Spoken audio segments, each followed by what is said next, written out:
की जो पत्रकार वार्ता, महत्वपूर्ण पत्रकार वार्ता, जो कुछ तथ्य हमारे सामने आए हैं वो आप सबके साथ साझा करने के लिए गई गई। अमलीडीह की जो भूमि जिसका विवाद जनता के बीच में है, जो सरकार ने जिसका अलॉटमेंट किया, उसमें हमारा आरोप है कि बड़ी मात्रा में एक बड़ा राशि के लेन देन के बाद इस जमीन को अलॉट किया गया, जिसमें राज्य सरकार के शीर्ष नेतृत्व, राजस्व मंत्री और स्थानीय विधायक भी सम्मिलित हैं, ऐसा प्रतीत होता है। पहले तो मैं इस भूमि के बारे में आपको बता दूं, अमलीडीह में 2023 में कॉलेज महाविद्यालय की स्थापना की गई कांग्रेस सरकार के द्वारा, और एकमात्र ये ज़मीन थी जिस पर महाविद्यालय प्रस्तावित होना था, बनना था। उसके लिए पूर्व विधायक सत्यनारायण शर्मा जी ने पत्र व्यवहार भी किया। उसकी एक कॉपी, जो आवंटन समिति होती है, उसकी एक कॉपी इसमें संलग्न है। नगर निगम कमिश्नर को उन्होंने पत्र लिखा कि इस भूमि को महाविद्यालय उद्यान के लिए आरक्षित कर दी जाए। उसके बाद आचार संहिता के समय में 20 जून 2023 को आवंटन समिति की एक बैठक रखी गई, जिसमें 2020 के इश्तिहार का उल्लेख करके कांग्रेस की नीति, ऐसा कहा जाता है कि कांग्रेस की नीति के तहत उसका प्रस्ताव किया गया, जिसको मैं स्पष्ट कर दूं कि कांग्रेस की नीति, जिसका उल्लेख मैंने अपने इस पत्र में भी लिखा है, कि लोक प्रयोजन पर्यावरण संरक्षण की दृष्टि सुरक्षित रखने की आवश्यकता न होने की स्थिति में नीलामी के माध्यम से सुरक्षित नीलामी के माध्यम से आवंटन किया जाएगा। इसमें कोई नीलामी भी नहीं हुई, कोई खुली निविदाई भी नहीं बुलाई गई। दूसरा, अगर कब्जा हो किसी का अतिक्रमण हो, तो उसको 152% प्रीमियम पर उस जमीन को देना चाहिए। तो ये जमीन, उक्त जमीन दोनों परिधि में नहीं है। भाजपा के नेताओं द्वारा बार बार ये कहा जा रहा है कि कांग्रेस की नीति के तहत ये जमीन दी गई, जो पूर्णतः असत्य है। 20 नवंबर को जो आवंटन समिति होती है, जिसमें अपर कलेक्टर, एसडीएम, आयुक्त नगर निगम, उनके तत्वाधान में एक समिति का गठन हुआ था कांग्रेस की नीति के अनुरूप, जो प्रस्तावित करती है कलेक्टर को कि जमीन का आवंटन किया जाए। उन्होंने 2020 के इश्तिहार को आधार मानकर इस जमीन को प्राइवेट बिल्डर रामा बिल्डकॉन को देने का प्रस्ताव कर दिया, जिसमें कमिश्नर नगर निगम की सहमति नहीं आई थी, एनओसी नहीं थी, जिला शिक्षा अधिकारी की एनओसी नहीं थी, पर उसको मौन सहमति मानते हुए इन्होंने प्रस्ताव दिया। 30 नवंबर को प्रस्ताव भेजा कलेक्टर को, 28 नवंबर 2023, जबकि आचार संहिता थी। कलेक्टर ने उस प्रस्ताव को कमिश्नर को भेजा 29 नवंबर 2023 को, आचार संहिता लगी होने के बावजूद। कमिश्नर को प्राप्त हुआ। कमिश्नर ने राज्य सरकार को 6 मार्च 2024 में उस पत्र को अनुमोदन करके प्रस्ताव को सरकार के पास भिजवा दिया, 6 मार्च 2024। तो लगातार समाचार पत्रों में प्रकाशित हो रहा है कि 29 नवंबर को ये पत्र सरकार को गया, जो कि 6 मार्च 2024 को प्रस्ताव कमिश्नर ने राज्य सरकार को भेजा, और 16 मार्च 2024 को श्री टंकराम वर्मा जी, राजस्व मंत्री जी की अध्यक्षता में अंतर विभागीय समिति ने लगभग 9 एकड़ जमीन रामा बिल्डकॉन को देने का प्रस्ताव का अनुमोदन कर दिया, मतलब जमीन का आवंटन कर दिया 10 दिन के अंदर। आखिर ऐसा क्या लोक प्रयोजन था, ऐसा राज्य सरकार के हित में क्या काम हो रहा था, तो 10 दिन के अंदर इस समिति ने इतने आपाधापी में इस प्रस्ताव का अनुमोदन कर दिया, और फिर उस जमीन का आवंटन हुआ 28 जून 2024। और मजे की बात यह है कि 16 मार्च को आवंटन हुआ, इसमें विधायक जी की भूमिका भी आप देखिए। 19 मार्च को उन्होंने एक पत्र लिखा, जोन कमिश्नर क्रमांक 10 की जमीन को आरक्षित कर दिया जाए, जबकि जोन कमिश्नर का कोई हस्तक्षेप इसमें नहीं होगा। फिर 1 जुलाई को उन्होंने एक विज्ञापन छपवाया, जिसमें दावा आपत्ति बुलवाई, जबकि 28 जून को उसका आवंटन हो गया। दावा आपत्ति किसने बुलाई? तहसीलदार। आवंटन के बाद। तो ये जो पूरा सारे पत्र आपके पास संलग्न हैं, मैंने अपनी कॉपी में इसको सबको लगाया हुआ है। प्रश्न ये उठता है कि आखिर क्या ऐसा लोक प्रयोजन था जिसमें 10 दिन के अंदर इस समिति ने प्रस्ताव पारित करके, अनुमोदन करके इस जमीन को अलॉट कर दिया। स्पष्ट होता है कि कद्दू कटा है और सब में घटा है। हमारा आरोप है कि राज्य सरकार में बैठे लोग इसमें संलिप्त हैं। राज्य सरकार को इस जमीन का आवंटन रद्द कर देना चाहिए। राजस्व मंत्री जी का एक वक्तव्य मैंने देखा कि सरकारी भूमि बगैर किसी प्रयोजन के, बगैर किसी तकनीकी स्वीकृति के नहीं की जा सकती। मैं इसकी जांच कराऊंगा, जबकि स्वयं उनकी अध्यक्षता में इस जमीन का आवंटन हुआ है। तो हमारा ये आरोप है कि इस मामले को राज्य सरकार को, कैबिनेट को इस आवंटन को रद्द कर देना चाहिए। और क्योंकि राजस्व मंत्री की अध्यक्षता में इस समिति ने इस जमीन को देने का प्रस्ताव पारित किया, उनके खिलाफ भी कार्रवाई होनी चाहिए। सरकार को ये चाहिए था कि आचार संहिता में जो प्रस्ताव भेजा गया उसको रद्द करें, बजाय उसके उस प्रस्ताव को उन्होंने सहमति प्रदान की, प्रस्ताव को पारित कर दिया। तो पूर्णतः राज्य सरकार दोषी है इस आवंटन में। इस आवंटन को रद्द करके राजस्व मंत्री के खिलाफ कार्रवाई होनी चाहिए और आचार संहिता में जिन अधिकारियों ने इस प्रस्ताव को भेजा उनके खिलाफ भी कार्रवाई होनी चाहिए। इसमें रायपुर ग्रामीण विधायक की भी भूमिका है। उन्होंने जो प्रस्ताव, जो इख्तियार जारी करवाया है, बहुत डाउटफुल है। उनकी भी भूमिका संदिग्ध है। उनके खिलाफ भी हम सब चाहते हैं कि कार्रवाई हो और राज्य सरकार को इसको पूरी तरीके से स्वीकार करके इस आवंटन को रद्द कर देना चाहिए। क्या वर्तमान विधायक की भूमिका संदिग्ध है इस पूरे मामले में? देखिए, जो उन्होंने इश्तिहार जारी करवाए हैं, प्रथम दृष्टया तो आवंटन के बाद उन्होंने इश्तिहार जारी करवाए, आखिर क्या कारण था? मुझको लगता है कि लोग आंदोलन से वो डर गए और उसके बाद, जबकि उनको जानकारी में था कि आवंटन होगा। ये जो आवंटन हुआ है, शासन ने जो तय किया या आवंटन कर दिया, किस रेट में किया? उसकी कोई दर तय हुई है? उसकी दर इन्होंने कांग्रेस की नीति के अनुरूप रखा है, लेकिन उसमें खुली नीलामी होनी चाहिए। नहीं, कांग्रेस की नीति के अनुरूप क्या रेट आया? लगभग ऐसा मैंने पढ़ा है 9 करोड़ के आसपास उन्होंने इस दर को तय किया, पूरी जमीन का 9 एकड़ जमीन का, जबकि बाजार मूल्य वहाँ अत्याधिक है, लगभग 260 करोड़ रुपए की जमीन बनती है। तो ऐसा क्या प्रयोजन था, इसकी क्या नीति थी, ऐसा क्या लगाव था कि 260 करोड़ रुपए की जमीन को एक बिल्डर को दी गई? उस समय अधिकारी कौन थे? उस वक्त कलेक्टर सर्वेश भूरे थे और उनके नीचे के अधिकारी आप सब जानते हैं। नहीं, जब शासन, कांग्रेस का शासन था, आवेदन पहले से चला आ रहा है। 2020 में प्रथम आवेदन था। हाँ। कांग्रेस ने कभी इस आवेदन पे विचार नहीं किया। उसके बाद इस आवेदन को प्रक्रिया कब चालू हुई है? प्रक्रिया चालू हुई है 20 नवंबर 2023।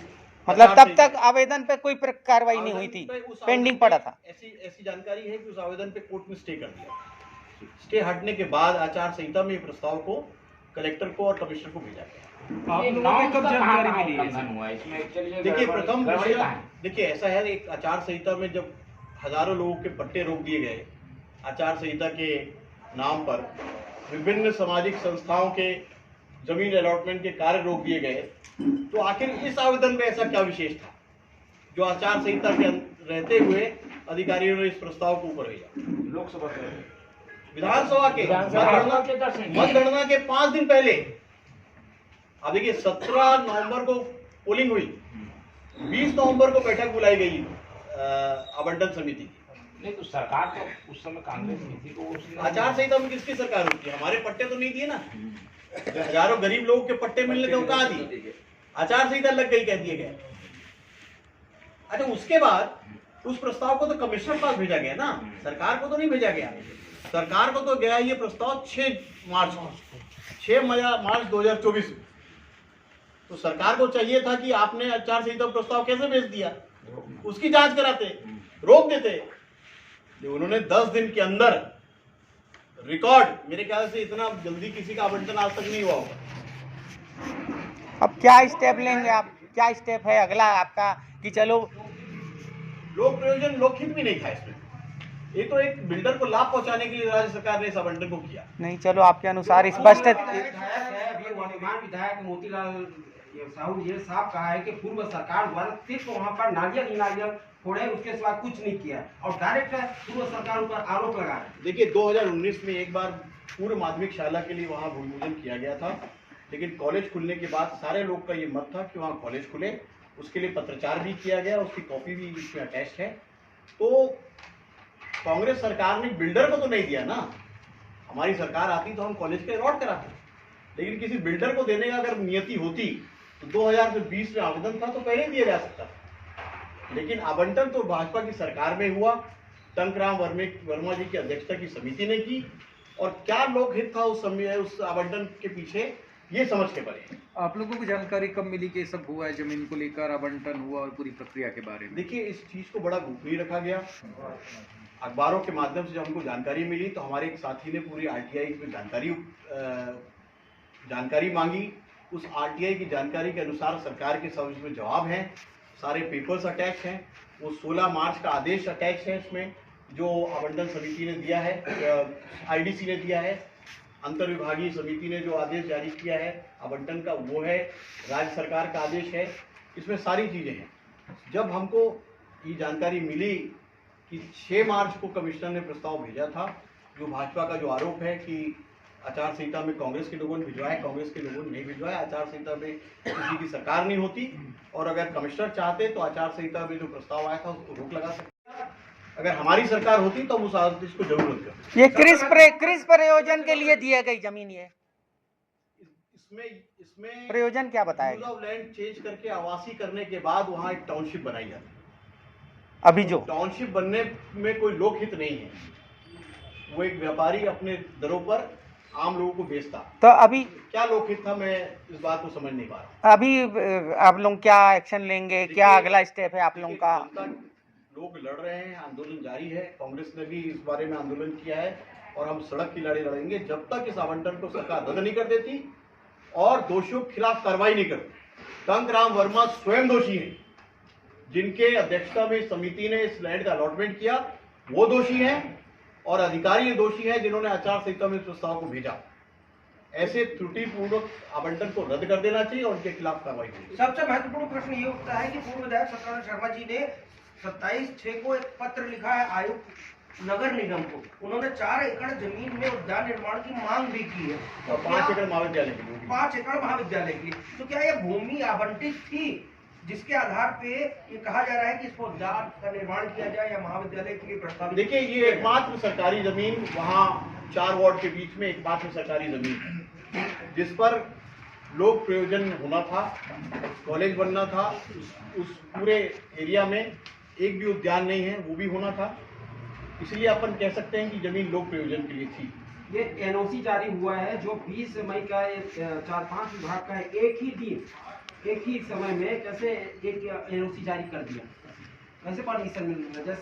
जैसे टेबल वही सारी बातें संदेह के दायरे में हैं।